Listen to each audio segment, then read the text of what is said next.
My name is Nurulain Hadirah Binti Hazlee. You can call me Cik Ain, Kak Ain, or whatever yang you rasa sesuai lah. So I'm currently a full-time master student dekat Faculty of Education, and I'm taking full-time research.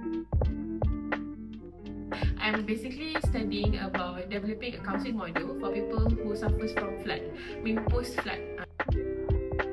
What me and my team are trying to develop is we're trying to do basically a good module yang can be used by a lot of people to help a lot of people. Actually, it's in the very early stages, but my research has 3 phases.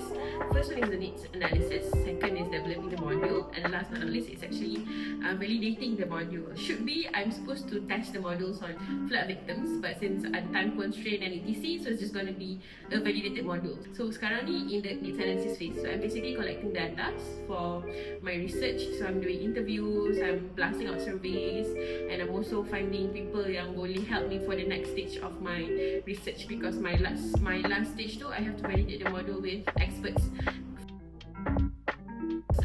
Frankly speaking, from my literature review, Malaysians, we have lack of research regarding crisis intervention in a long period of time. Because actually, if you suffer from a trauma, you should know that the kesan lingers for a while. I'm hoping that by the module that I'm developing, I'll actually enjoy the things they used to do before trauma, and like macam trying to normalize yang macam okay, disasters are something that will come to your life.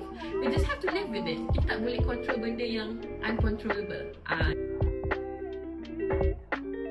first, I don't have any particular inspiration.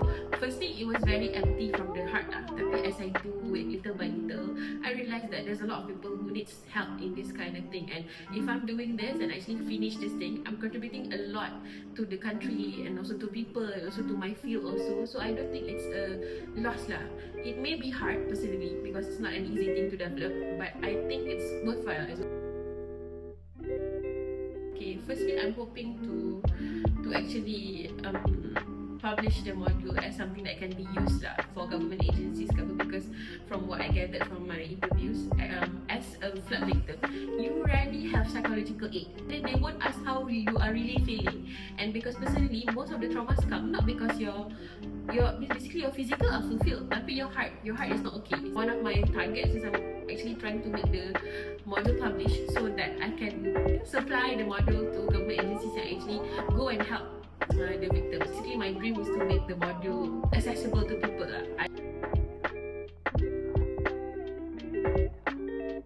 Personally speaking, this research actually for me is quite stressful. Counselors, some of them take the academic role, which is a continuous study. Another role is they take the service role, which is they actually become counselors and serve the people. I was from the second role, but as I serve people, I realized that I lack of knowledge and I actually should study more to serve better. Assistant fellow at the residential college. Personally, I find that fulfilling for my own self because I actually need young energy to strive. The kids there, they give me a full battery to continue tomorrow. It's a lie if I say I have enough sleep. I don't have enough sleep. I also keep surrounding myself with good people. With good people that actually have good intentions towards you. I think becoming the assistant fellow was one of the wisest decisions I could make, because actually it keeps my battery full.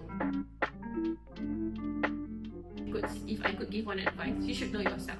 Trying to stay with toxicity. Yeah. Okay.